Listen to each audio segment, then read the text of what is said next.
I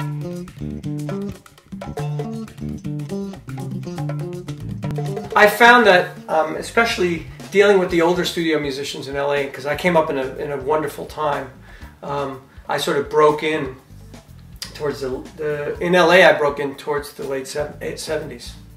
So there was still a lot, and I worked side by side with all these guys that were legends.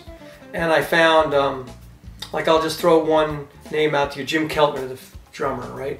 So he was the epitome of, he's the most famous pop, played with, but he grew up wanting to be Elvin. He played a lot of jazz too, so he let that into his studio conceptualization of music. Like, he would never play it safe.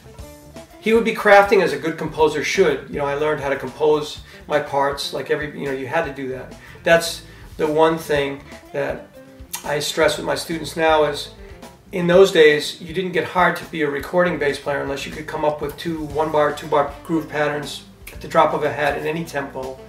You had to just be able to compose something that really was something that they could hang a song on, So I learned about those guys. It was like sort of a two-part thing: the ability to compose and have something really solid that they could hang something on, but also it couldn't just lay there and do nothing. It had to be creative enough to help carry the song and bring it, and you had to play with dynamics. And really, it was a lot of heavy musicianship that I think people don't understand is involved in playing in the studio and recording. I have a lot of respect for all the pioneers and people who influenced me, and just the way, and a lot of the guys that I know too, like whether like the New York guys, whether it's like Will Lee or Marcus or Anthony, and some of the stuff that they've created over the years, and back when I lived out there, Abe Laboriel was like an older brother to me, and those kind of things. Those people really